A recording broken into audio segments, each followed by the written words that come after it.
Oh my gosh, I am so sorry that I'm late.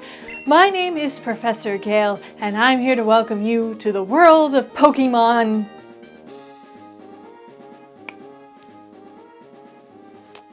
So, are you a boy or a girl? Since the inception of the Pokemon franchise, there has been one burning question on everyone's mind. In the Pokemon universe, do humans eat Pokemon? But shortly after that question was asked, another one came up that I think is infinitely more interesting. What is the most deadly Pokemon? So, for Pokemon Week 2025, I thought I'd do some cute math equations and make a 20-minute video trying to figure that out. And yeah, it turns out this question is a lot more complicated than it seems.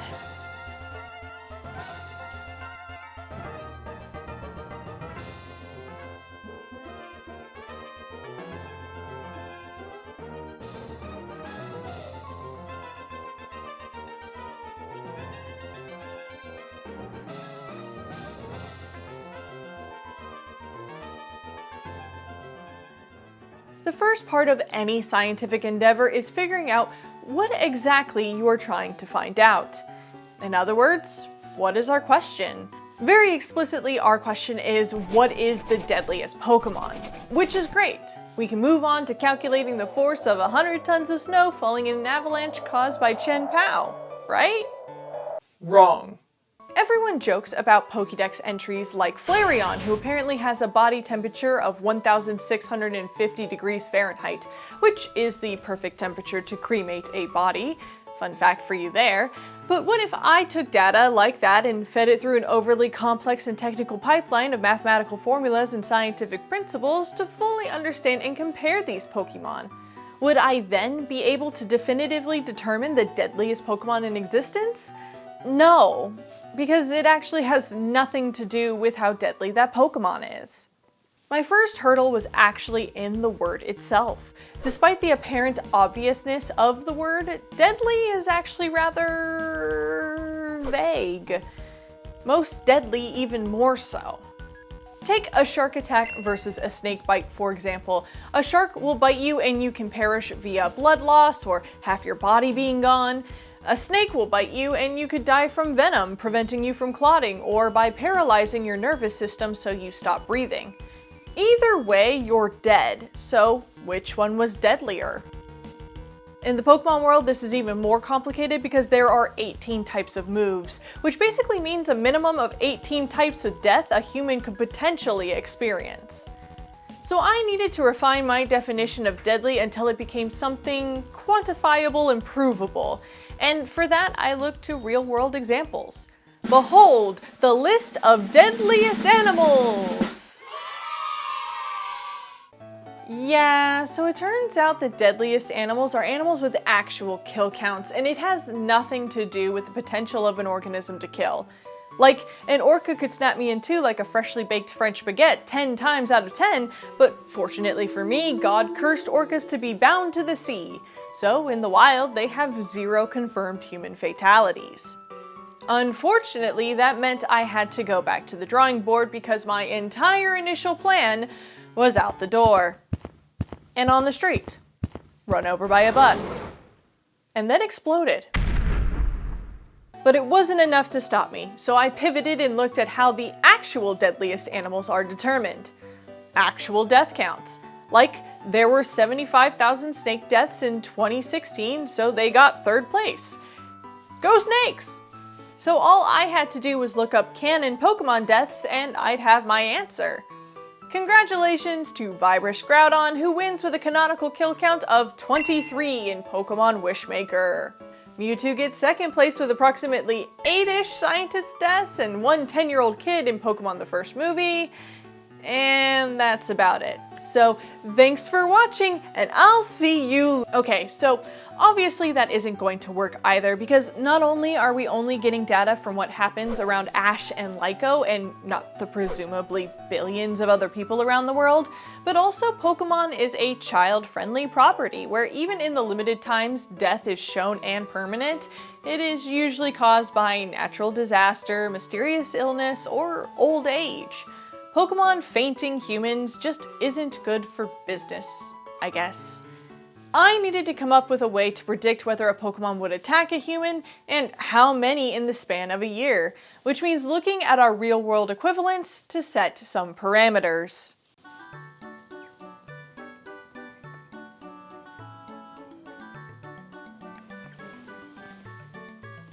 Looking at the real-life examples and using a little bit of common sense, I determined 7 categories or parameters that determine the capability for a creature to harm humans. I call them the 7 deadly Ps. First is population.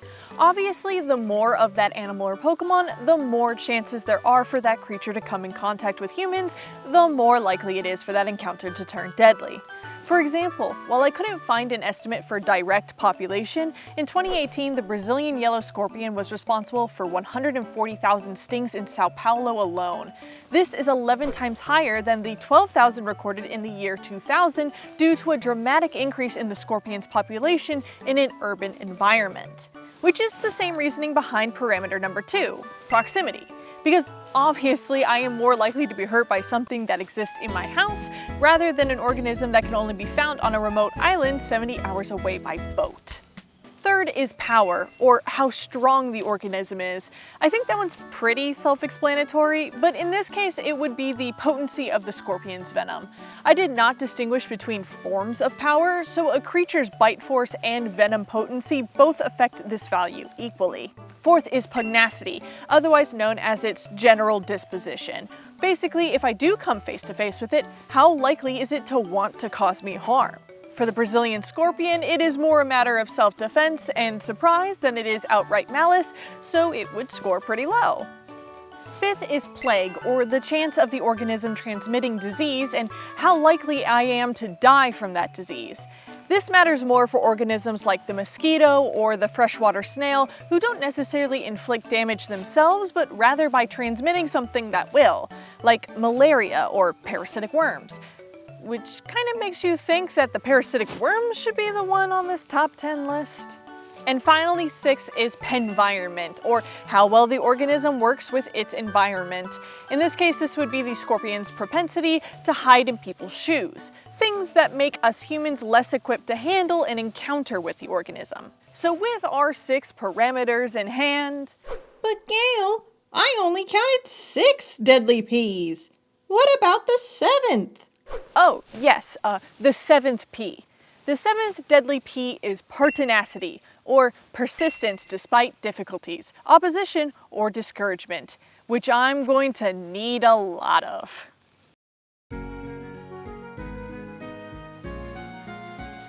You would think that now that we know what we're looking for, we could finally start calculating something.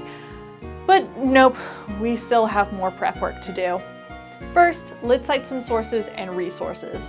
A big thanks to Darling for help with calculations. He did great work as my obligatory unpaid undergrad.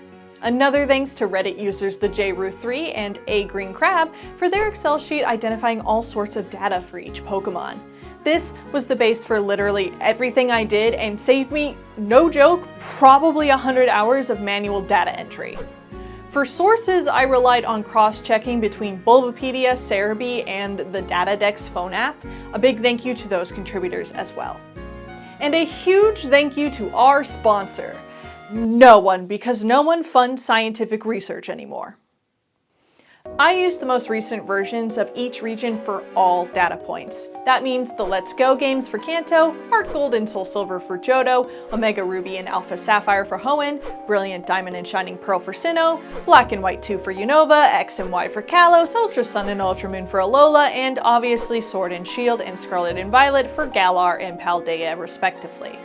This represents the most current versions of these regions and the Pokemon they're in.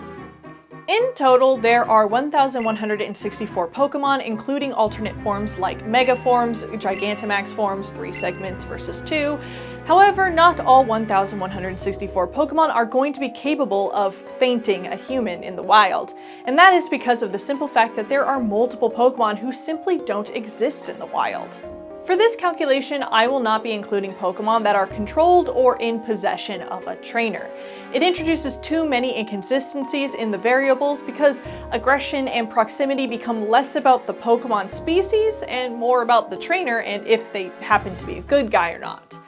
So of those 1,164, we can get rid of all fossil Pokemon, Hisuian Pokemon, and Paradoxmon since none are naturally occurring in the current time period of the games. You could make an argument about Blood Moon Ursaluna being found in the Kitakami wilds naturally, but I'd counter that with the fact that there was only one and you can't evolve the regular Ursarangs into it, so it comes as an in-game anomaly rather than a current species. Next is Mega Evolutions due to the necessity of there being a trainer connection and matching Mega Stones for them to exist. The remainder of the removals were from either two reasons. They needed humans to exist, or they are functionally a duplicate.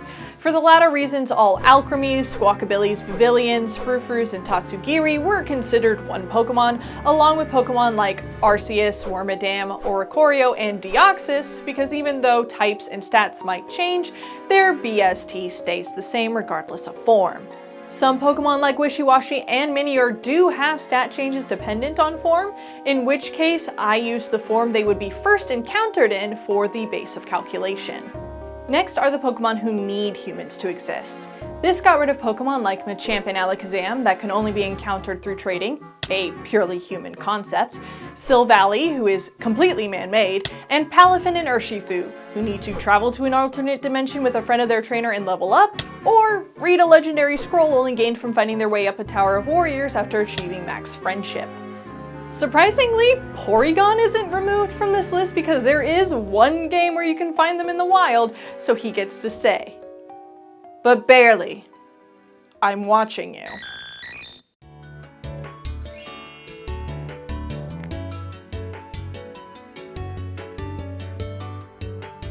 Hello folks, and welcome to the Exception Corner, where we at Gale Laboratories want to assure you we know what we're talking about. Our first topic is Rayquaza, who can Mega Evolve without a trainer. Even though he only requires a move to Mega Evolve, it has been documented that the Pokemon refuses to do so even in direct battle with the trainer. Thus, we used his regular legendary stats to calculate versus his Mega stats. As for Primal Kyogre and Groudon, those still need human intervention to come about, so regular Groudon and Kyogre were used instead. Our second topic is Trade Evolutions. Though most Trade Evolved Pokemon cannot be found in the wild, exceptions such as Steelix in the Johto region and Gengar in Kitakami have been observed. These are rare cases, and we at Gale Laboratories theorize this is a result of trainers releasing their Pokemon instead of natural evolution phenomenon. Therefore, they were kept out of the calculations. Thank you for watching, remember to subscribe, and enjoy the rest of the program.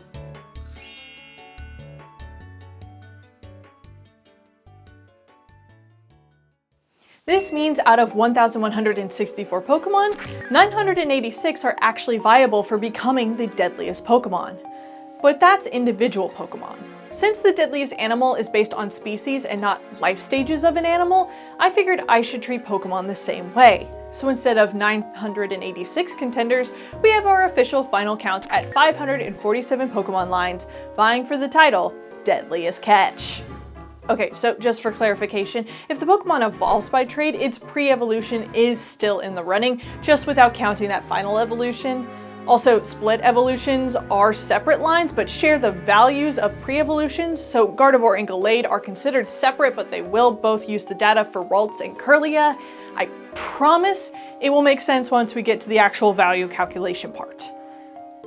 Oh, look, it's the actual value calculation part. I'm starting with Plague because it is by far the easiest in this one specific context. In the real world, disease is a huge deal. I mean, of the 20 deadliest animals, 8 are only here because of disease, and 1 is only as high as it is because of the potential for disease. Actually, most of these probably have a boost because wounds got infected before treatment was able to be rendered. You would think that disease is stupidly complex with rates of transmission, death rate probabilities, and availability of local healthcare, among many other factors that determine the deadliness of disease, but in the Pokemon world, none of that really matters. There is illness in the Pokemon world, and even Pokemon-transmitted illnesses, but most, if not all, basically boil down to a bad cold at worst. Coughing gives you the sniffles, Lickitung causes you to itch, Seadra gives you a bit of numbing, and Grimer just has germs. The only true canonical diseases are Static Shock Syndrome for electric types that are overcharged, and Pokerus, which only strengthens the Pokemon affected by it. Neither is shown to affect humans. The only illnesses that do seem to affect humans are mysterious illnesses with no concrete explanation that only happen to select few individuals and therefore unsuitable for use in this calculation. So for every Pokemon, the plague value is a big old 0.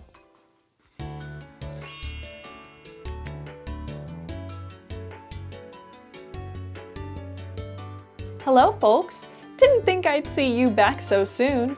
Our topic today is Vileplume and allergies.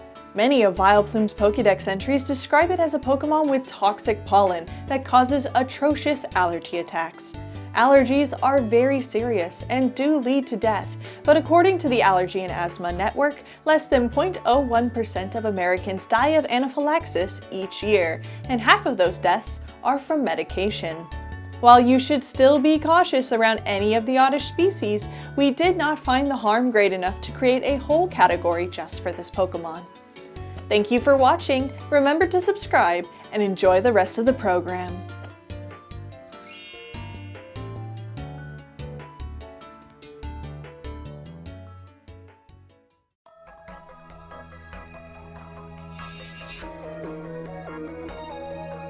For Pugnacity, or the aggression of each Pokemon species, my first thought was using Pokemon Legends Arceus as a guide.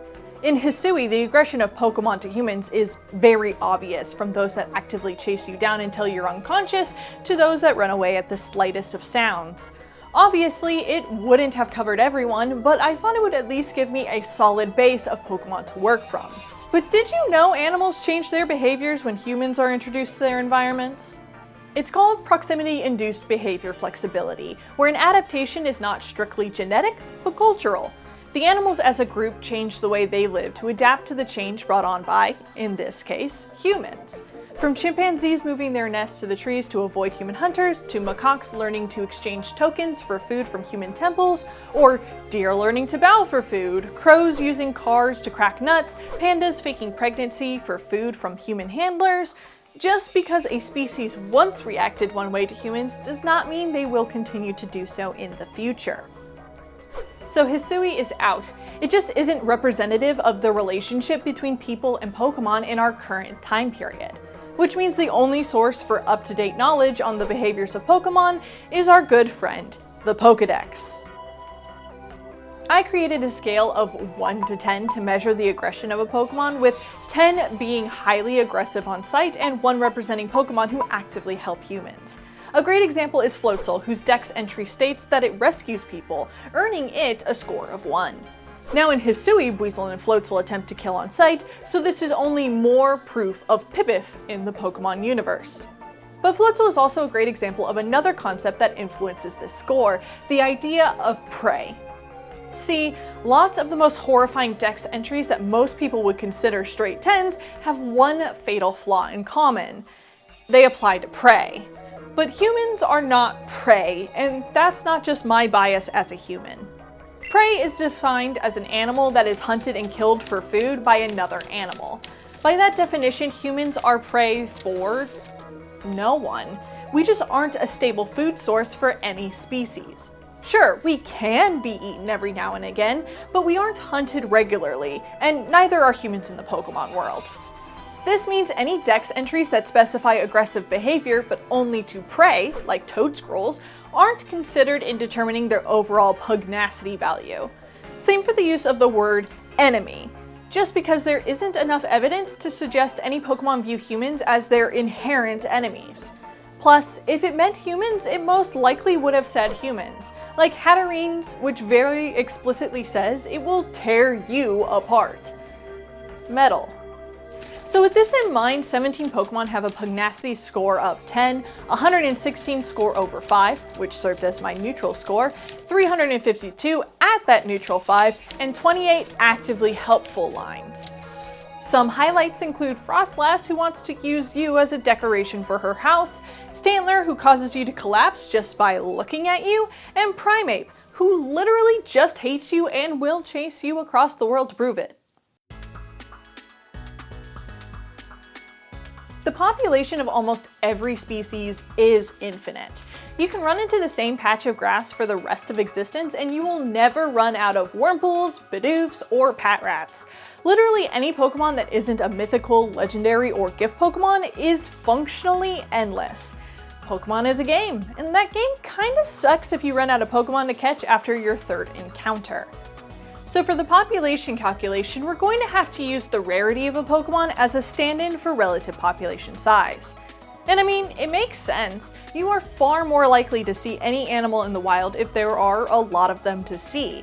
So I needed to make a conversion factor that took Pokemon probability data and turned it into a scale I can use to calculate later.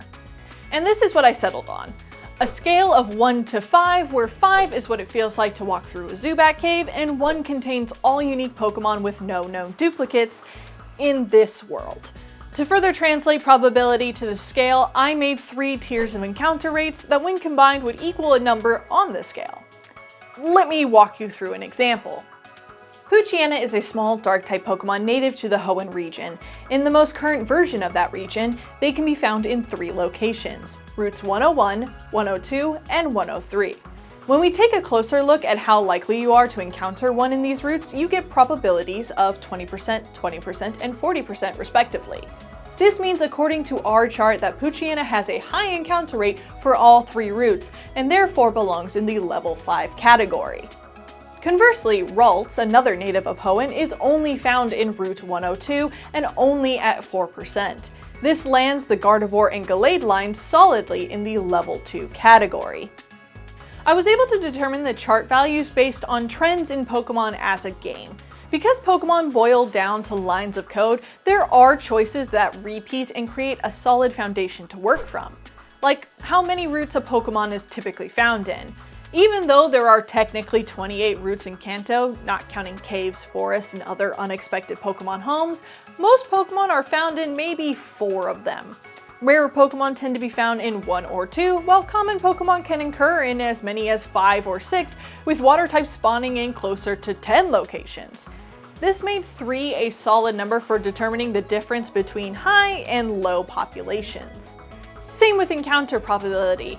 Most rare Pokemon tend to have a probability of encounter around 5%. Your Abras and Mimikyus land solidly in this rare range. But the scale also takes into account how often rare Pokemon are seen. So while Mimikyu is found in the thrifty Megamart at 5% and only there, Abra are seen in 4 routes at 5% and therefore have a slightly higher population. Of course, if that was it, this would be rather easy and I could start revealing some fun results. But nothing in this process was easy. Other than the plague value, but everything else had to be difficult. For one, Pokemon that evolve are not always found in the same areas or sometimes found at all, and that means I couldn't just look at the base evolution and extrapolate from there. Some Pokemon like Drekloak are actually more prevalent than their pre-evolutions, while others are both present but in totally separate areas of their home regions. Which brings me to my next hurdle, the regions themselves. At first, I thought I could just use the generation of Pokemon line was introduced to get one population score that could apply broadly. The idea was that Zubat may be a menace in multiple regions, but Zubat are never a rare menace, and therefore I could use whatever score I got for the species in its home region to approximate its total population across all regions it was found in. But then I got to this child-stealing nightmare and he ruined all of my plans, along with several birthday parties. See, Drifloon is exceedingly rare in his first introduction in Sinnoh, and in the most current games, Brilliant Diamond and Shining Pearl, that remains true. You have to wait for a Friday, then go to this one building tucked beside a mountain and hope you catch the one individual that decided to hang out for the day. Run from it, catch it, or faint it, and you are out of Drifloons for a whole nother week. which firmly establishes Drifloon as a solid level 2 Pokemon. Yet, if you go into any other region, Kalos, Galar, Paldea, you will find dozens of them. In Paldea alone, they score a level 5. They are everywhere. So obviously it would be factually incorrect to use the level 2 status for every region Drifloon appears. Which means I need to do an average among all regions for an accurate estimation of a Pokemon's true population level.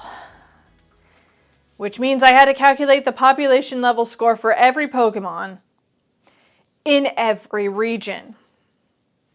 This meant compiling 4,923 data points, which yes, some are pretty easy to write off, but think about how many Pokemon are in every regional dex, and think about going into each individual Pokemon's bio, then finding the individual routes they appear on, and then going into each route to figure out each individual probability so an overall score could be compiled. Then think of how many ways you can encounter Pokemon, because I sure didn't. Rock Smash, Headbutt, Day vs. Night, Rustling Grass, Radio Time, Cartridge Buff, Horde Battles, SOS Battles, Island Scan. Game Freak just couldn't help but make calculating Pokemon populations as difficult as possible. So I had to break it down. I didn't count day and night as any meaningful difference, as the diurnal or nocturnal activity of an organism has little bearing on its population size. Anything where you had to interact to trigger an encounter was an automatic too. That meant Rock Smash, Berry Trees, Kecleon, SOS Battles, etc.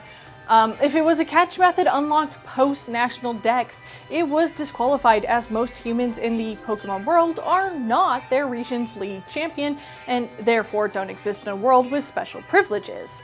Then there are things like Mirage Islands, where they only exist temporarily and therefore don't count because, and I quote, "Are you even real, bro?" Johto brought its own problems because the Kanto in Heart Gold and Soul Silver has differing Pokemon than the Kanto in the Let's Go games, yet the Let's Go games are more current per our methodology. So I compromised on both ends to get a fair population without doubling the value of Kanto accidentally.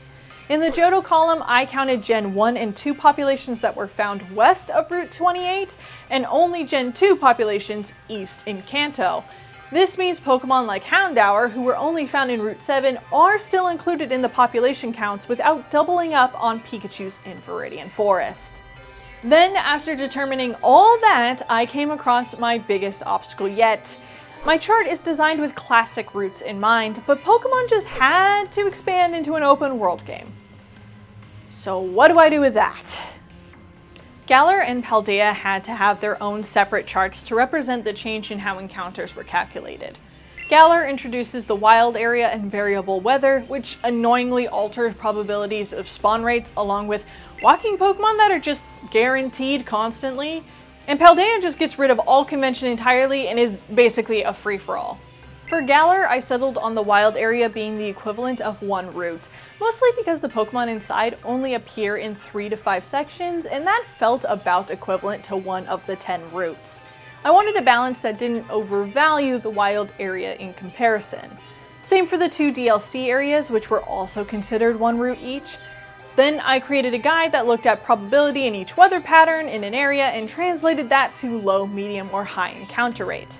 And looking at the data, 155 lines out of 278 scored a 3 or higher in Galar's population score, so erring on the side of a nerfed wild area didn't tank the region's scores at all. Paldea was a completely different beast, and so I went with a totally different approach. I just used the percentage of map covered. Look, call me lazy, but the whole system kind of falls apart when your routes are the size of American states. So instead, I use Cerebee's location map, and if they seem to cover over half the map, then yeah, that's an automatic 5. I don't know what to tell you. Okay, so I put in a little bit more effort looking up how often they spawn in those areas, so it wasn't just surface area coverage, but that was all I was willing to do when the encounter table looks like this. And yes, Kitakami is its own route. Blueberry Academy doesn't count because not only is it actually in Unova, but it also is an artificial location where they simulate environments to encourage specific Pokemon populations, so that feels contrary to the purpose of the experiment.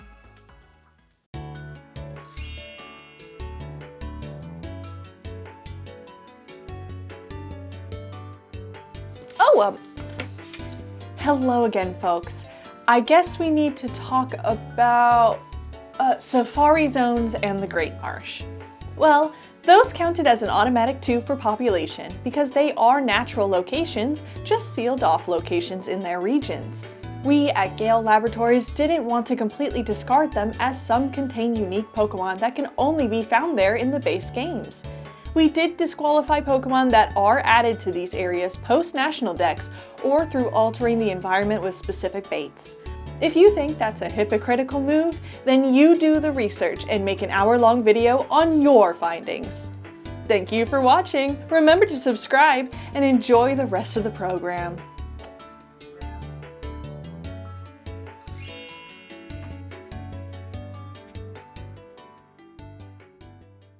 The last thing I want to touch on with the population calcs is legendaries and gift Pokemon, because this is where I had to make some general calls.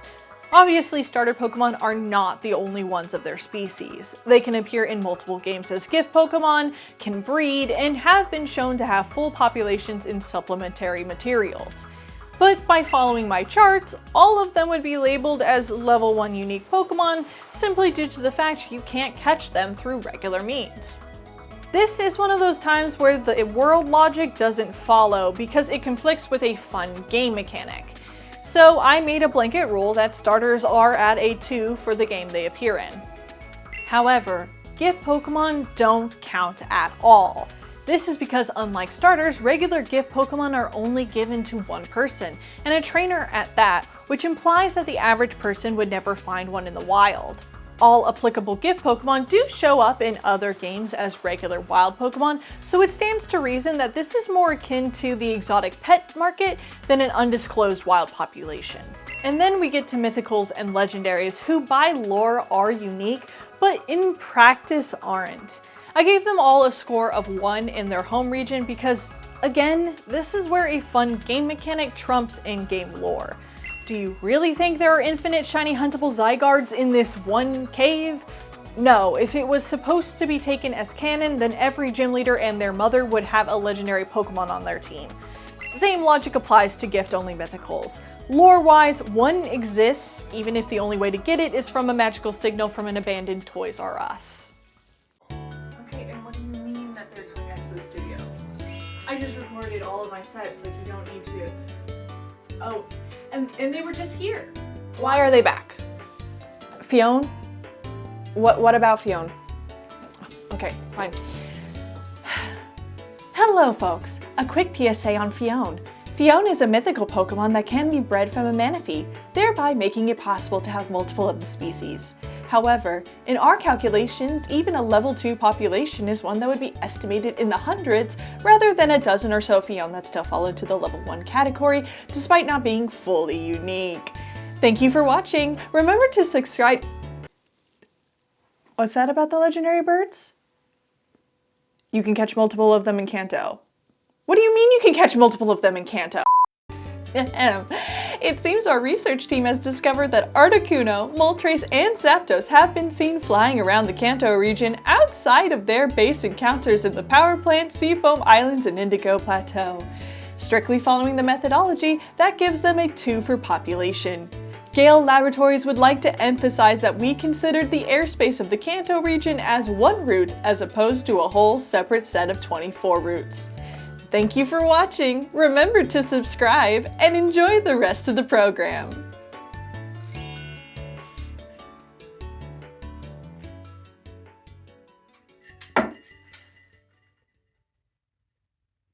And with that, all finally put together, we can reveal which Pokemon has the highest population. It's Magikarp.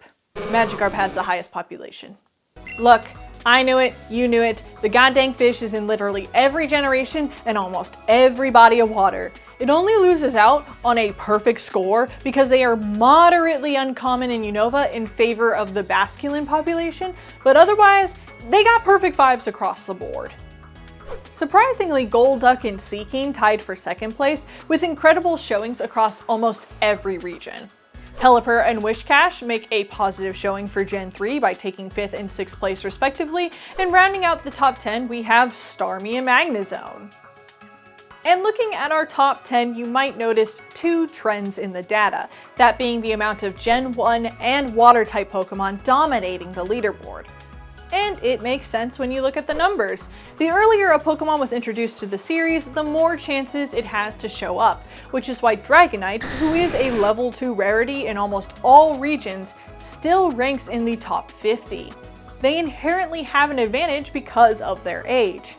Similarly, water types have a tendency to be in every water route and always in great numbers, so if they were found in a region, they almost always ended up level 4s or 5s.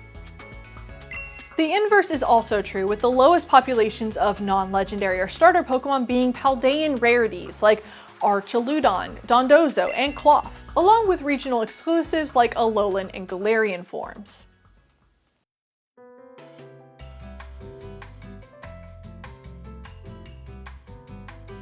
The proximity calculation pretty much follows the same framework as population, with a few tweaks.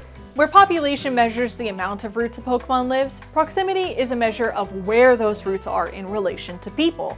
I used the same 5-level system, with 5 being in almost direct contact with human settlements, and 1 being remote or controlled locations. This one was more straightforward to calculate because once I established a set of rules, there wouldn't be game mechanics complicating my every move.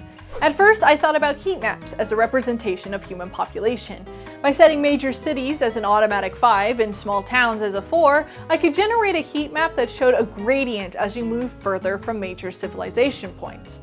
Then I'd simply give a Pokemon a value based on the closest the population got to civilization. However, while developing these heat maps, I discovered a problem. And that was that there are no official maps of these regions with consistent sizing. Some maps are more aesthetic but unlabeled, and some are bare with just the strict routes drawn, but none of them have any method of comparing them to other region maps.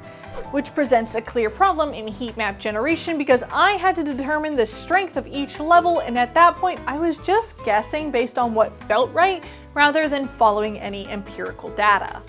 So I scraped that idea and moved to a more objective one, a chart that labeled out levels in relation to towns and cities. This gave me rigid guidelines to follow that were definably flexible enough for use in all regions. It also includes a Safari Zone clause that takes into account the fact that these are basically businesses that control a guest's interaction with wild Pokemon, much like a zoo, and therefore the proximity shouldn't be included unless completely necessary, and even then at the smallest score due to the massive amount of safety features that would prevent a Pokemon from truly interacting with any human in an aggressive manner. The only complicated part was defining what a city was. Initially, I thought to follow the game's definition, i.e., if it was called a city in-game, then it was a city. But that quickly fell apart as I realized Game Freak names things seemingly out of nowhere. Viridian City is a location with 1 gym, 2 houses, and a Poke Center, and a shop, and yet 3 houses, a Pokemon Center, shop, and a whole multi-story grave tower constitutes a town. In Unova, you start in a city, yet this is considered a town. Pastoria is a city, Santaloon is a city, but Dendemil? Town. It clearly makes no sense, so instead I chose cities for each region based on size, population, and design. They are as follows. If you have any complaints about what I called a city, you can send them to the lab's HR department for prompt disposal in the community shredder. We don't get enough grant money to deal with that. Mostly because there is no grant money. Do you guys realize I did all this for free? I did this all for free! This means another 4,923 data points gathered, and I'd be able to calculate the average proximity across all regions for a Pokemon line. This time I used a mean excluding zeros instead of a straight arithmetic mean, so that a missing region didn't artificially lower a Pokemon's proximity score. This means 26 Pokemon tied for first place because they got perfect level 5s across the board. Most were expected, with rodents topping the charts by surrounding cities like rodents do. Paldeamons excelled due to the open world nature of the region, allowing for more species to get right up to human settlements. Magikarp made another strong showing in 27th place by living in literally every body of water known to man. On the opposite side, most legendaries and mythicals suffer due to their nature of only showing up when you play a trans-dimensional flute on top of a mountain and walk up a literal stairway to heaven. But not all legendaries. Victini ends up at number 116 by living in a sick pad on a tourist destination, and all roaming legendaries had a mid-score of 3 by default due to their constant hopping around. The true most elusive Mon is Kangaskhan, who basically only shows up in one obscure cave on the side of the road or in the Safari Zone. This puts her beneath even the Swords of Justice.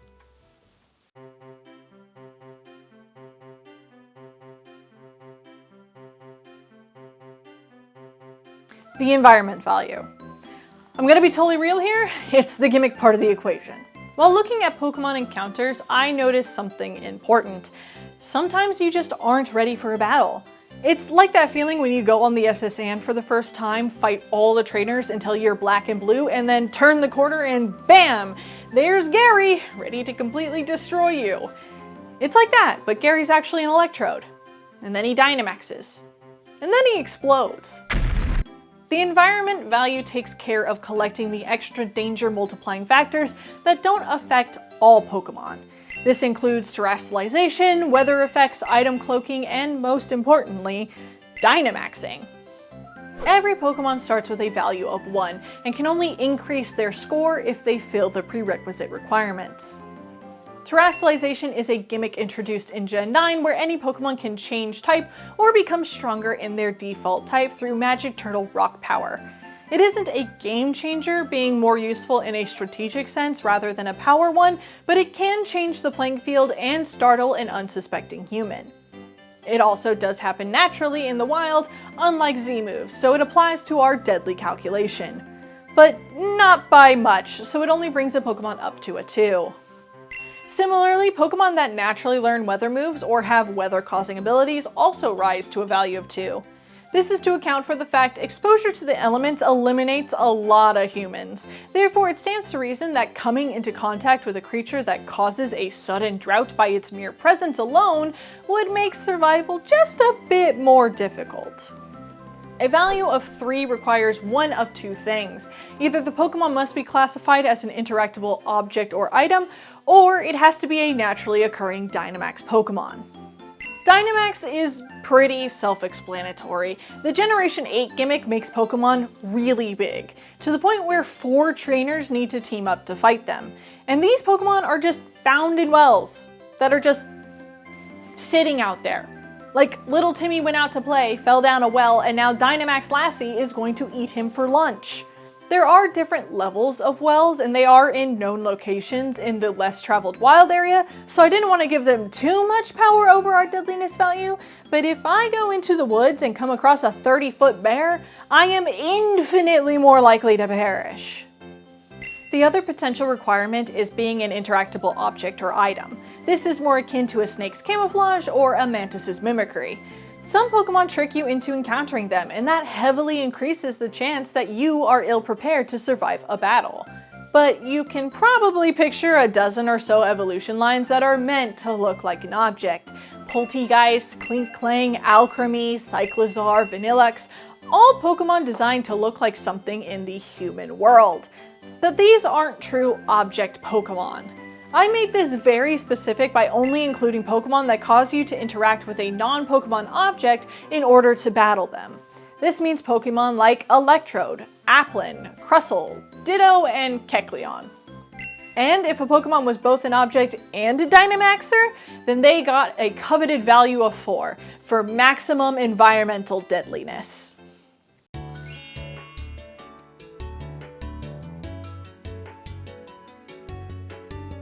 Hello folks, we're back to explain the Ditto clause, because you probably said to yourself, but Ditto doesn't hide as an item in any of the games, except for Blueberry Academy, but you don't fight the ones hiding as blocks, so it shouldn't count. But come on guys, it's Ditto! Its only move is transform. Let the little guy get the win, I promise he isn't breaking the top 10 either way. But that also means Mew gets the points because they learn the move leveling up. But not Smeargle, because sketching Transform of all things seems kind of far-fetched. And on that note, Zorua and Zoroark.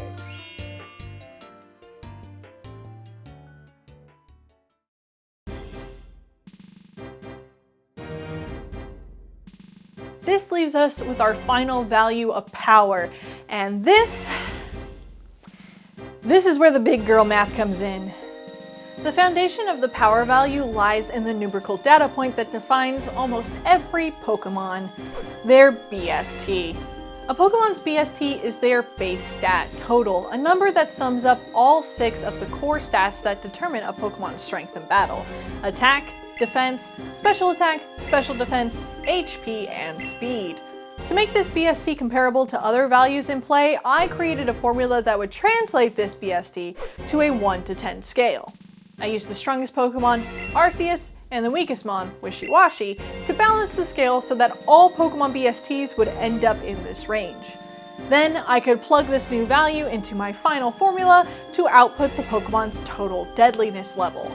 Now you might think that the defense and special defense stats don't matter when determining a Pokemon's overall power potential, and I considered that.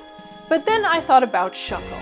Shuckle is a Pokemon with a BST of 505, which is pretty incredible and comparable with some third stage evolution Pokemon. However, if you look at the distribution, you notice Shuckle has almost no attack or special attack power. His defenses are incredible, but he hits weaker than a Sunkern. This is part of the species' tactics though, as it not only learns Power Split, a move that cuts its opponent's attack to balance with the user's, but also Power Trick, which switches the attack and defense stats, giving Shuckle the highest base attack stat in the game. By taking only the attacking stats into account, I would discredit many strategies such as this that many Pokemon use to increase their overall damage output.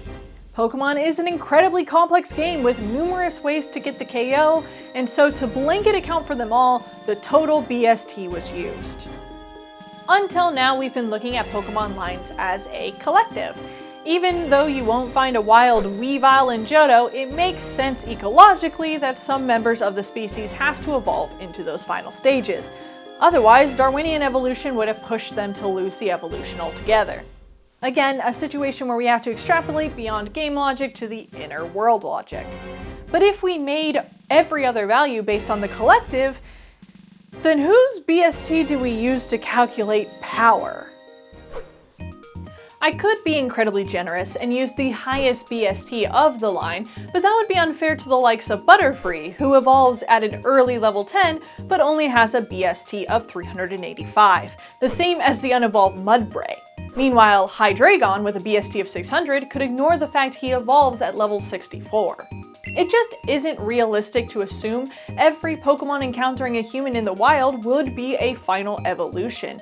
And if we picked a random level, say level 50, to represent all Pokemon, how does that work with stone evolutions, or friendship, or twirling around in a circle counterclockwise for 30 seconds? In order to create the most comprehensive calculation for an evolution line's power level, I'll need to introduce you to a statistical concept: the problem and solution of weight. In statistics, weight is a coefficient assigned to a number in a computation to make the number's effect on the computation reflect its importance.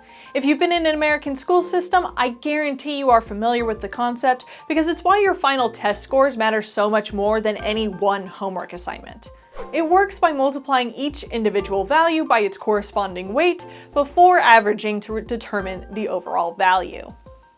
When it comes to the BST, what we can do is create a formula whose basic job is to determine how many Pokemon in a population are in each evolution stage.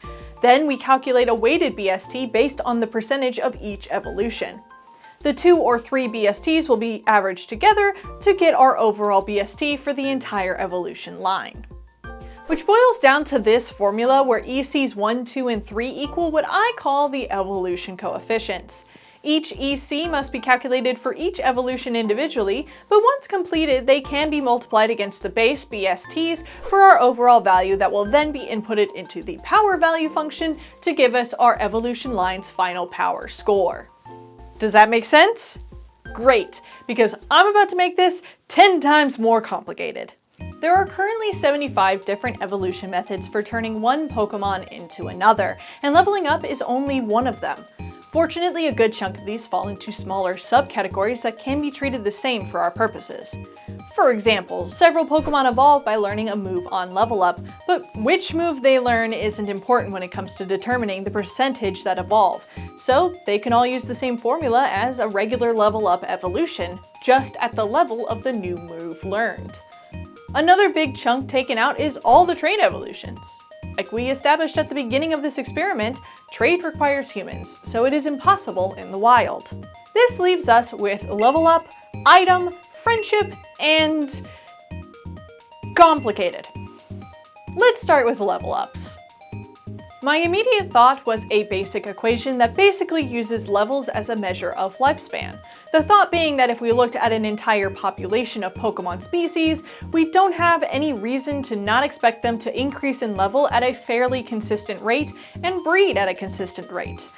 Yes, there are egg cycles that hatch at different rates, but the actual process of egg laying is almost instantaneous, and there is no refractory period between births, so concepts like gestation time and parental investment don't seem to be a factor in limiting population. So if you estimate that Pokemon level up pretty consistently, then you can just use the level to determine the percentage of the population that has hit that life stage. i.e., 85% of the Sentret population has evolved into their mature furret forms, since 85% are level 15 or higher. Then you can plug in the percentages for each evolution's BST, and that'll pump out the evolution line's overall BST. And this works for third stage evolutions as well. If 82% of the Totodile population evolve into Crocodile, then 18% remain Totodiles. Then we take the 70% Feraligatr population that has made it past level 30 from that 82% Crocodile population to get 12% unevolved Crocodile. Place that all together and you get the total evolution line BST. And this works even if different stages evolve with different methods, like the Poliwag or Magnemite lines. Now, you might have some questions. First, we never see a Furret over level 60, so how can I assume they even get to that level? This is another example of, and say it with me, game mechanic fun overriding the delicate ecological balance and logic developed through world building and canonical secondary materials. Good try. Pokemon scale in games, not as a matter of realistic expression of the world state, but because it's a video game and it needs to scale in difficulty to match your place in the journey. It's a core mechanic in most RPGs, which means I had to apply some common sense to the idea of Pokemon leveling up to make a grounded and realistic formula that represents the theoretical Pokemon world. By establishing a constant level cap for all species, this created an even playing field for every species regardless of location and helped some of the endgame powerhouses make use of their full evolution line, because had I capped each species at their highest in-game level, Cacturns wouldn't exist in Hoenn. This did bring to mind a different issue that did change my formula, that of the captive lifespan versus wild lifespan. It is well documented that most animals kept in captivity live longer than their wild counterparts. Human intervention in medical emergencies, steady sources of shelter and nutrition, predator prevention technologies and techniques, living with humans has perks that enable an organism to have a safer and longer life. So how does this equate to the Pokemon world? Well, I looked across all 9 regions and found that 75 was the highest level a wild, non-legendary Pokemon could be found.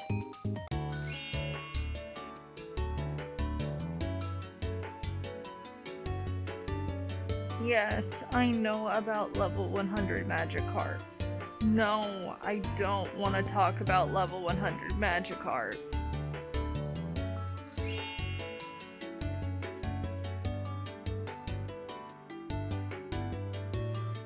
Seeing as wild Pokemon cap out at level 75, I adjusted my percentage formula to reflect that reality, which simply means the new formula is evolution level over 75 instead of 100. It significantly nerfs final evolution weight in the overall BST score, but I think it more accurately represents a Pokemon's potential power in any given encounter. Another question you might ask is why I didn't just use the encounter rate in the wild to make a game-accurate call on population percentage. First of all, how dare you? This already took over 5 months to put together and you want me to spend more time individually counting every encounter of every Pokemon in every region? A third time? I will end you! Second of all, this would only work if every instance of a Pokemon appearing in-game had all evolutions grouped together. It actually is fairly rare that a Pokemon is found in the same route as its pre- or post-evolutions. When they're in the same route, it can be pretty easy to determine the spread of a population because the amount you encounter should be representative of the whole. But when only one shows up, more questions need to be asked. Is this a true full population representative of all populations? Is this representative of cultural behavior, like protecting the young, rather than population stratification? Is this just a game mechanic thing because running into a level 36 Starly at Lake Valor is kinda silly?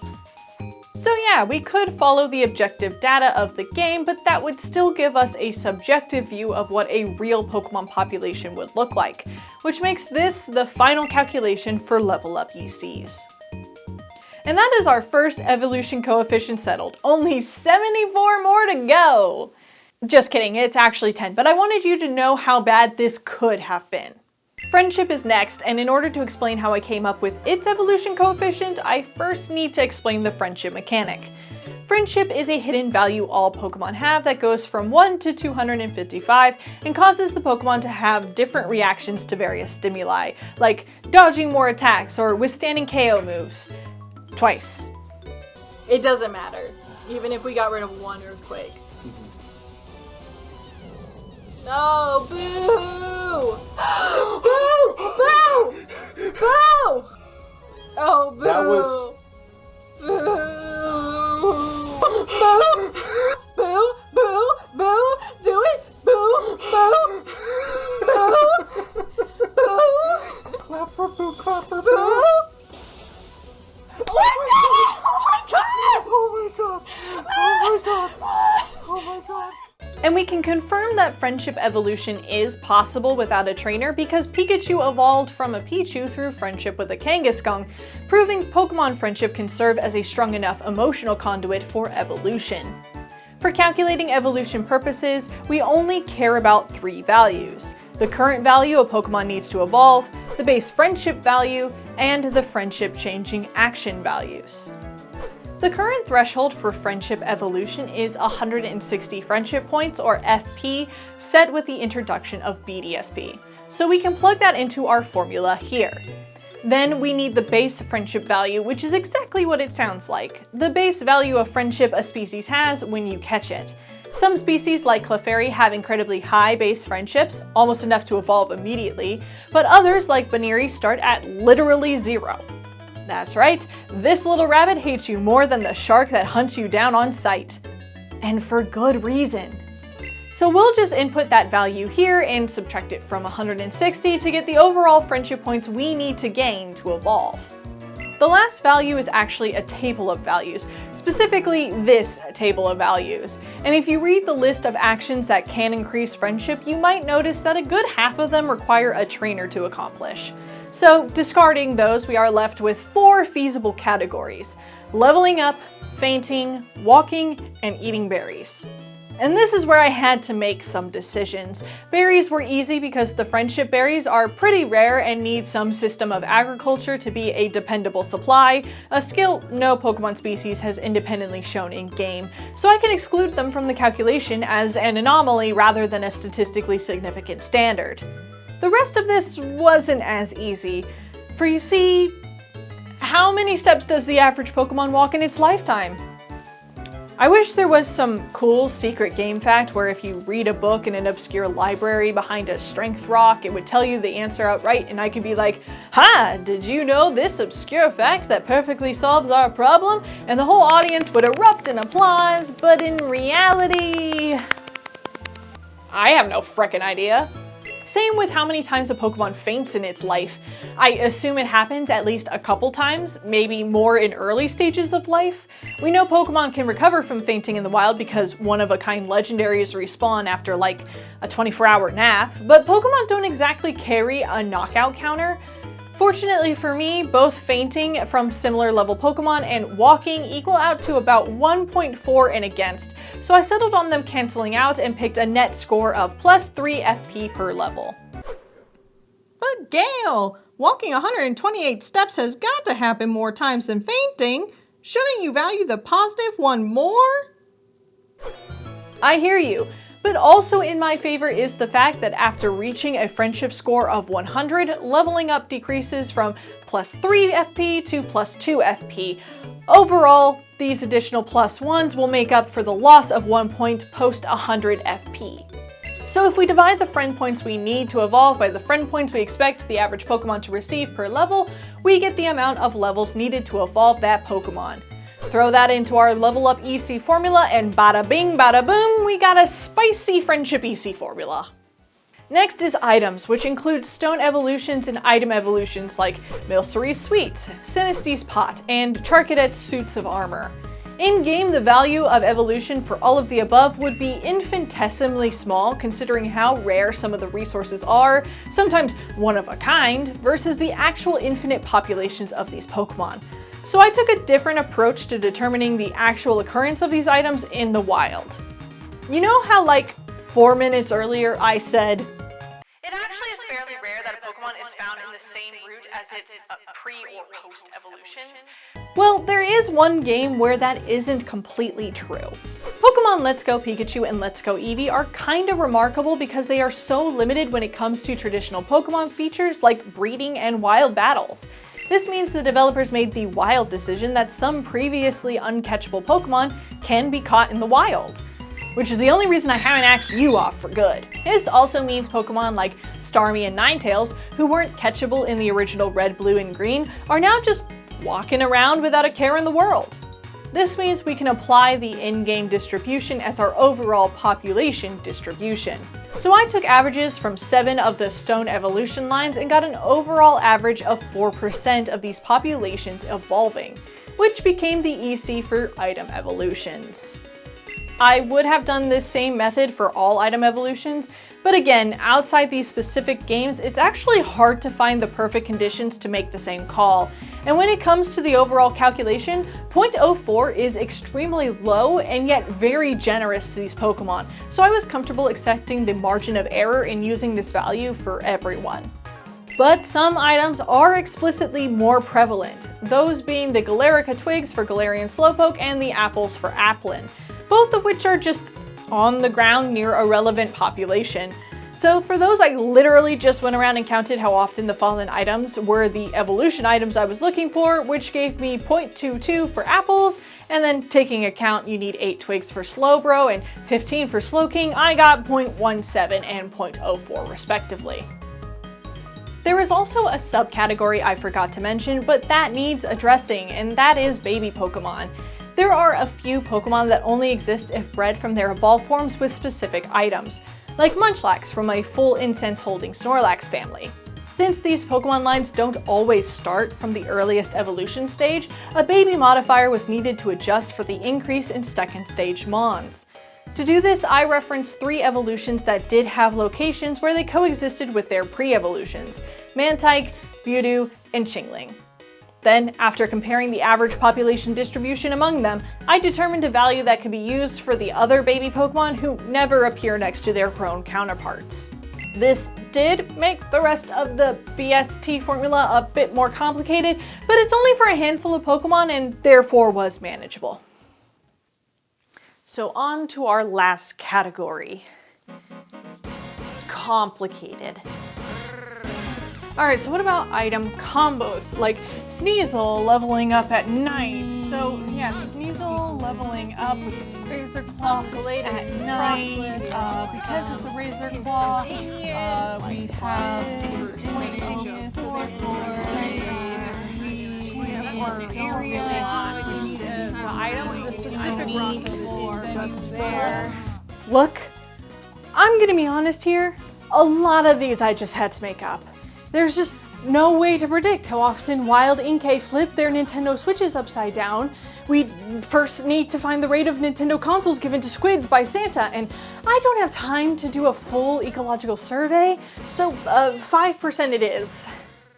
Okay, so I don't want to leave you thinking I took the easy way out on all of these, so let's go on a quick side quest to discuss SirFetch'd.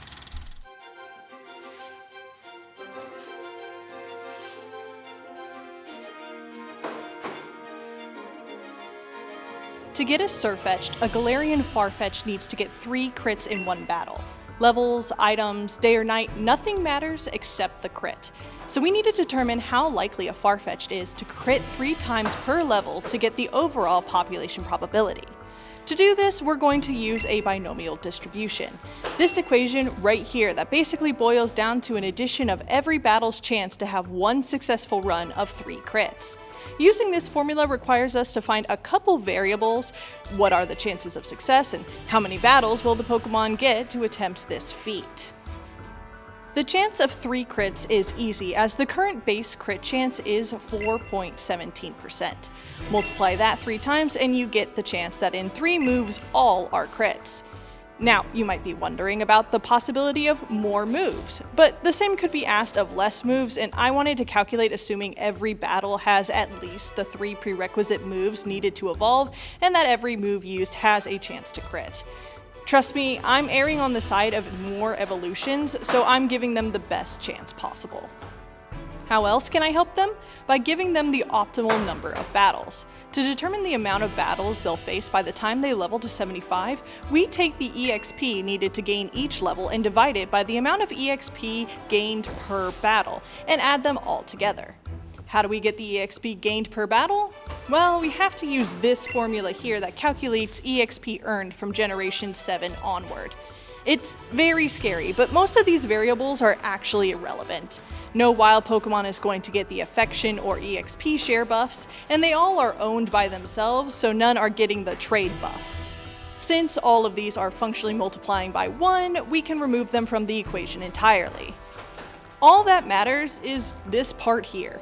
This variable is the base EXP based on the opponent. So to put this in Farfetch'd's favor, I let them grind against the smallest base EXP Pokemon found in the main route where he can be caught, Galar's Route 5. And here, the lowest base EXP comes from Applin with 52. We can simplify this further by matching the level of the opposing Pokemon with our attacking Farfetch'd.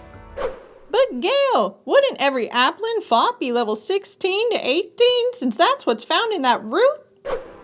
Yes, but we do this for 2 reasons. One, because in our methodology we have already established that the route encounters are more symbolic, and in a real scenario the entire population would contain individuals at a variety of levels.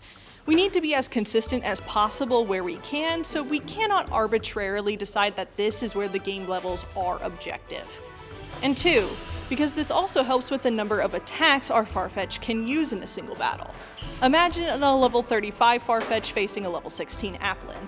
They wouldn't be able to get more than 1 crit before the Applin faints, and therefore, despite the increase in battles to further level, the total probability of getting 3 successful crits would be practically 0.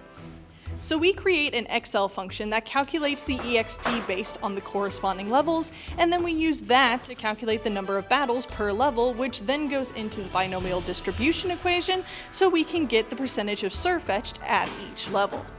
Now, we could average those all for the total population probability and call it a day, but I did want to take into account a crit increasing item: the leak. For the Farfetch'd line only, this item increases the crit rate 2 levels, which in current gens raises it from 4.17% to 50%. This is an item that's natively found on 50% of all Galarian Farfetch'd, so we need to take into account half the population that has highly increased odds of crits. To do this, we simply substitute the crit success and failure rate in the binomial distribution with our new elevated values and run the calculation for each level again. This gives us the percentage of SirFetch'd per level for the leak population, and you can see the vast difference between the two almost immediately.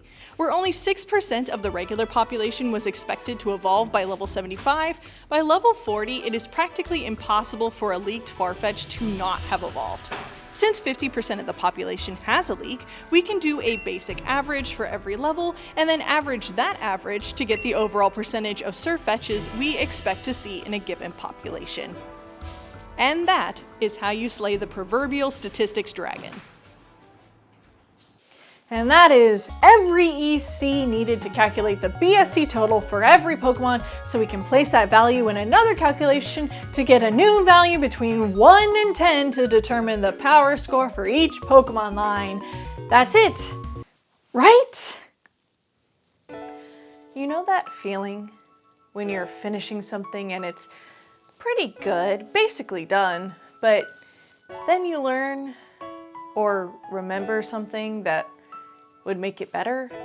And like, it's already really good. No one would be disappointed to receive that as your final product, but you know that it could have been better if you had only taken the time to redo what was done, but this time correctly.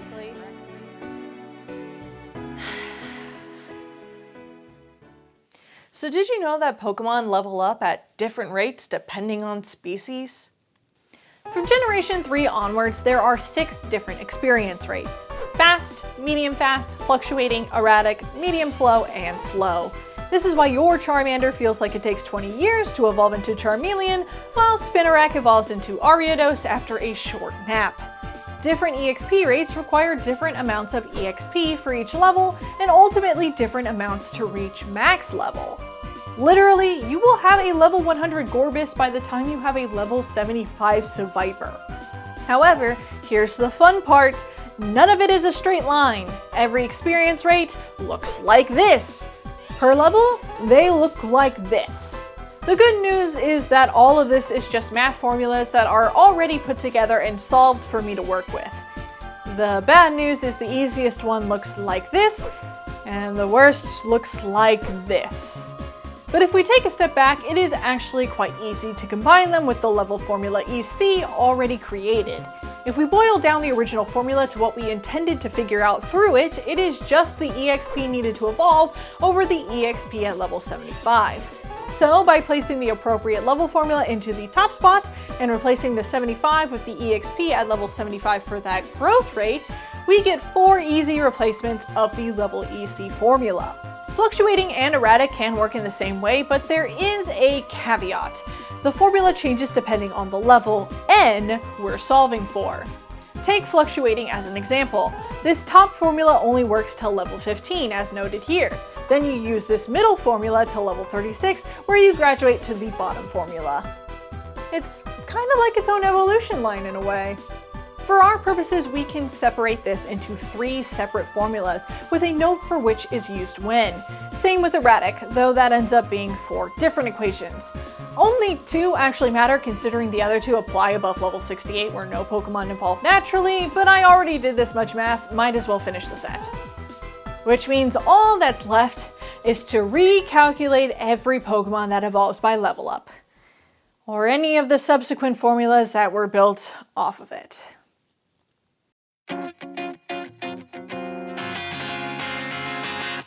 Don't you notice how I get quiet when there's no one else around? Me and you in awkward silence. Don't you dare look at me that way. I don't need reminders of how you don't feel the same. Oh, the burning pain. Listening to you harp on about some new soulmate. She's so perfect, blah, blah, blah. Oh, how I wish you'd wake up one day. Run to me, confess your love. At least just let me say that when I talk to you, oh, Cupid walks right through and shoots fire through my heart. And I sound like a load, but don't you feel it to confess I loved you from the start? To no one's surprise, the most powerful Pokemon by far are legendaries. Not only are they innately some of the most powerful beings in the Pokemon world, but they are also not held back by weaker pre-evolutions, with the exception of Solgaleo and Lunala, who still managed to make it in the top 100. The weakest legendary ended up being Calyrex without his horse, who, at least made it into the top half. But that's all big BST equals big power score.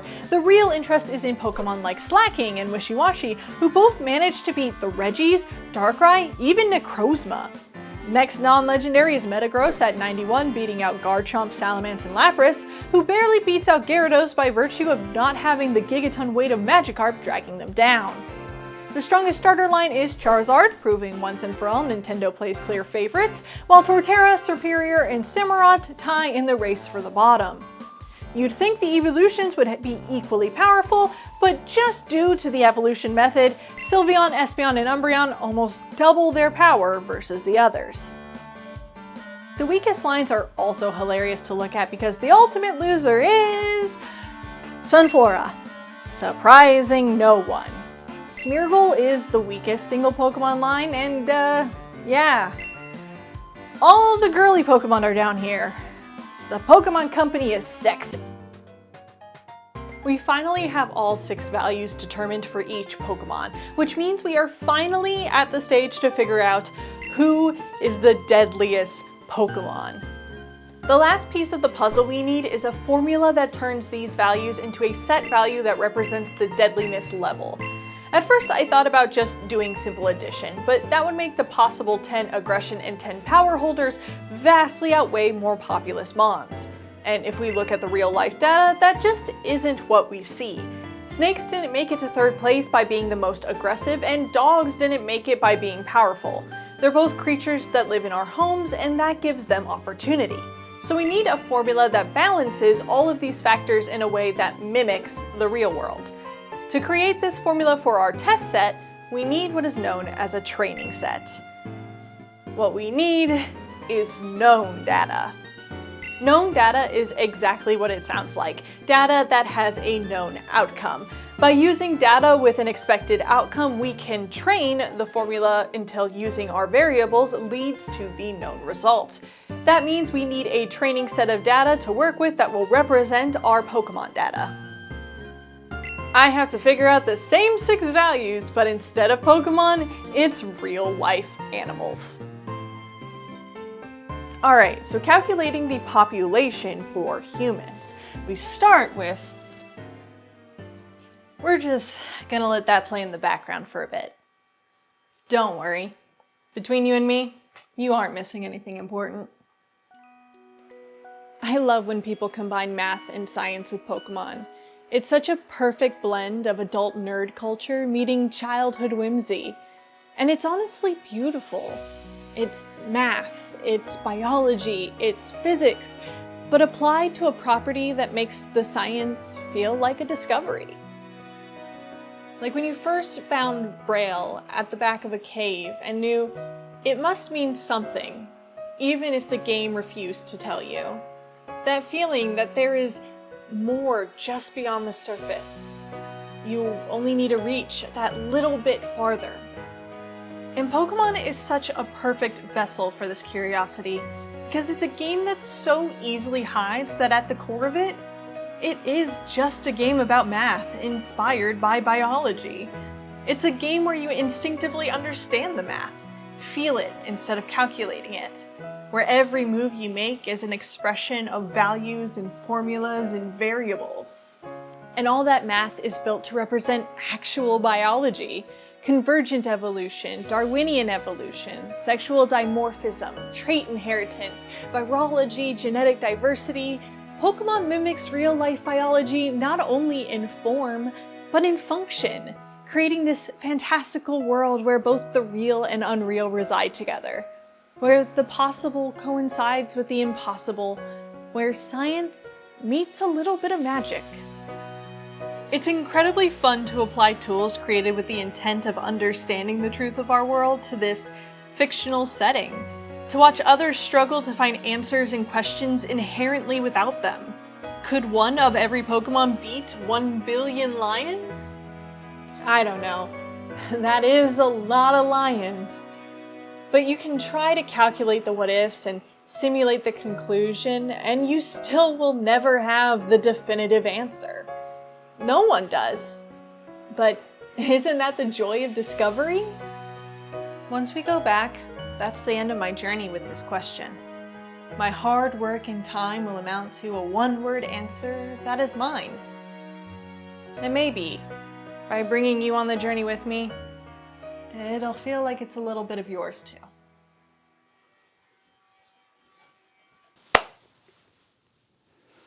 And now for proximity. With all of our values calculated, we can finally get to actually messing with the formula. And here is where I have to give some caveats to this process that are an unfortunate reality of the work. There are just not enough training data points to do this well. Especially with 6 independent variables, I would have preferred like a data set of 10,000 animals. So this isn't going to be a perfect formula. It's not even going to be close, but it will be the best we can do with what we've got. Second, this training set had a defect that I had to fix after learning it initially placed Pelipper as the second deadliest Pokemon in the world. Yeah, this guy. My problem was basically equivalent to the survivorship bias photo that circles around the internet every couple of months or so. Because all the animals I used were deadly, my resulting formula leaned heavily towards population and proximity over aggression and power. Why was this happening? Because I didn't have data for animals like deer or squirrels, which are located very close to human populations in North America, but don't kill people. This means that there was no counterbalance in high population animals that did not make it on the list. The same is true of the rest of the variables as well, but population and proximity seem to benefit the most from this lack of balance. The last problem I had actually led to the creation of the final variable, what I'm calling the water coefficient.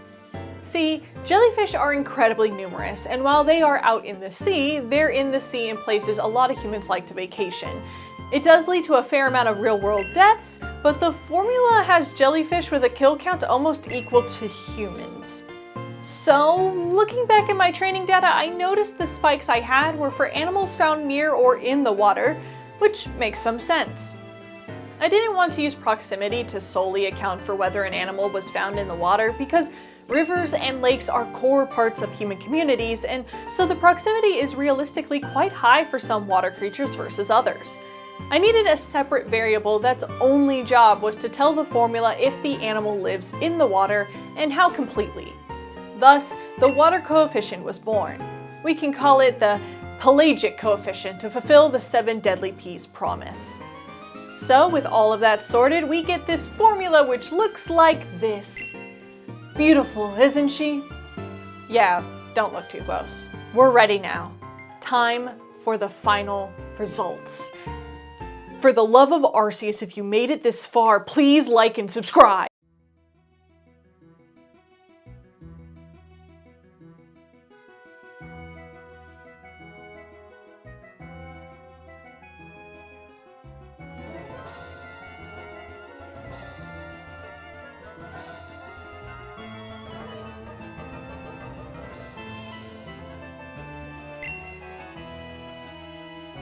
Starting from the bottom, we have Finizen, and if you've been paying attention to what has been performing well in all 6 categories, it isn't much of a surprise. As we go up this list from the bottom, it's very easy to see that not only do Paldeanmon suffer due to recency bias, but water Pokemon got extremely nerfed by the water coefficient. Obviously, Phione is the least deadly mythical, being the next lowest Pokemon, but Manaphy is right there with them, so it's more of a family affair. And then we have water, water, more water. Primarina is the safest starter Pokemon, Kyogre the safest legendary, as long as you weren't in Sootopolis in 2002. Dragalge is our first non-water Pokemon, ranking 517th, but that's because he's still in the water, so he gets the same debuff. Our first terrestrial Pokemon in the rankings is Goldango at 504, mostly because he's awful to evolve and Gimmighoul are very rare, all things considered. And then it's Delcatty, who is actually just a weak, infrequent Pokemon despite a respectable proximity score. It's hard to know what to share with you guys over the whole list because I personally think everything is interesting, but the reasonings start to repeat after a while. Like, despite topping the charts in multiple categories, the water coefficient ended Gyarados' reign of terror at a measly 479th, right below Gastrodon. And I guess I should give you a kind of scale for how close these rankings are, because the difference in deadliness level between ranks 1 and 547 is 164. Snakes have a deadliness level of 135, so basically the difference is over 75,000 faintings between the top Pokemon and Finizen. At the same time, this chart shows that there are points where Pokemon drastically increase in deadliness, and 2 plateaus where Pokemon have very similar deadliness levels. Don't know if that is a problem with the formula or a representation of how similar some Pokemon are when it comes to rarity and BST total. Could be an interesting start to a different YouTuber's PhD thesis. At the halfway point, we have Yveltal, incarnate of destruction, but considering he spends half his time as an egg, I get it. Anyway, the next deadliest is Delibird. Mewtwo ranks 265th. That feels like something that people would be interested in. Looking at the regions themselves, the most dangerous region is Galar, which makes sense because of the Dynamaxing phenomenon increasing almost every Pokemon in that region scores. Why don't you fix that crisis, Rose? And the safest region to live in is Hoenn, probably because it's mostly water, and as we've now learned, the ocean is a totally safe place to live and nothing there can hurt you. Definitely. Mew makes it all the way up to 207th thanks to the environmental bonus of Transform, meaning Mew is officially more dangerous than Mewtwo and the better of the two. Don't hate the messenger, that's just what the science says. At 192nd, Sinistcha is the highest rank in Paldean exclusive line, making a huge showing despite a 0.2 population score. 188th to 185th place belong to our first batch of evolutions, the Stone Evolutions. At 151, we have Galarian Rapidash, and this is where you see the power of that environmental score. Simply Dynamaxing is enough to overcome its abysmal population and mid-power. Klefki the Sentient Keys makes it to 107th, then there's Heatmore, Braviary, Electabuzz, yada yada yada, until our 100th ranked Pokemon, Reuniclus. Vanillix ranked 94th, so congratulations Ice Cream for being a killer in both the real world and the Pokemon. Side note, there was a discussion at one point about adding plague points to Pokemon with high apparent sugar contents as a representation of issues such as diabetes, but we decided against calculations based on non-game based theories. Ditto got 77th place, Shuckle got 76th, Cryogonal 75th. Sorry guys, I'm really trying to speed this up, but there is just so many Pokemon. And finally, the top 50 starts with Shiinotic. I want his hat. That's like an actual great cosplay hat. While we work our way to the top 10, I'd also love to show you some other graphs. This is Pokemon placement based on population. It looks like beautiful rain. This is the chart for proximity. I'm seeing maybe a Krabby. This is the power chart, and this is a Paldean sandwich. This is the Pugnacity chart. I see a train snail. And finally, the Penvironment chart, where you can clearly see an interpretation of the downfall of society. And finally, we have reached the top 10. In 10th place, we have Drifblim, who does actively cause harm to children while being mostly located in heavily populated spots. His overall deadliness ended up at 143.2, which, for reference, the average was 67.8, so almost twice as deadly as the average Pokemon. Taking 9th is Tauros, who benefits greatly from the Gen 1 availability buff. You can see being available for every region really offset and made up for the late gen power creep Pokemon is known for. And this is without considering Paldean Tauros, who were separated due to being a regional variant and therefore a different species. 8th place is actually kind of a surprise. It's Pecharunt, who, while the only one of its kind in the world, actively antagonizes humans with the power to back it up. It's got a huge boost through the fact it can camouflage itself as a doll and create food, enticing unsuspecting humans to take a bite. 7th is Hydreigon, who is very mean, very strong, and unsurprisingly, very prevalent after his introduction in Gen 5. His heads are absolutely unhinged according to the Dex, but luckily his distance from most human populations keeps him at a DR of 147. 6th could be shocking, but if you read the Dex entry from earlier, you would not be surprised that Hatterene made it into the top 10. This Pokemon longs to murder humans just because they have feelings. That plus its proximity to humans makes for a deadly combo. 5th is Charizard, making this the deadliest starter. He mostly got a bump due to his inclusion in Galar's max raid dens, which gave it an extra environmental point the other starters didn't get. Coming in at number 4 is Beware, who will break your spine while it hugs you. That's it. That's basically why they made it this high. Death by hug. Earning the bronze medal is Electrode. Electrode represents one of the strongest contenders in the environmental category by literally looking like a Pokeball, leading many greedy trainers to their death by luring them in with the promise of items, only to self-destruct in their faces. Second place, to no one's surprise, is Crobat, the 4th most populous Pokemon behind these 3 lines. Crobat may not have the aggression score of some of these other top contenders, but the sheer amount of them make up for it. Not to mention his relatively high power score. And that finally leaves us with first place, going to a line that has intense killing intent, a great environmental score, and is found in all but 2 regions. That's right, it's ya boy Haunter! Haunter beats out Crobat by less than 2 DR points, and it is entirely because of its higher aggression score. The Ghastly line absolutely wants to kill you, and because they are so prevalent and so close to humans, literally living inside populated buildings, they have every opportunity to do so. The lack of Gengar evolution did weaken the line a bit, pulling it below the average power level for all Mons, but the rest of its scores were pretty close to perfect when looking at our ending averages. Even in the supplementary material, we have evidence of Haunter booting the soul out of a 10-year-old child and his Pokemon. And considering the popularity of Gengar amongst trainers, I thoroughly believe many have been slain by accident, and on purpose, by this line. And that is the deadliest Pokemon. Here are some highlights for the rankings. You know which is the highest rank in that region, type, category, the usual.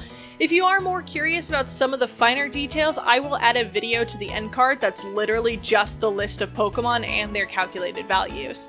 I highly encourage you to find your favorites and take a peek. I think it's incredibly fascinating how little changes separated Pokemon like Zapdos from Articuno and Moltres. Thank you so much for watching, and oh, right, don't worry, Haunter didn't kill me. I died from the real #1 killer, stress, from being overworked. Anyway, I will see you in the next video. Bye-bye!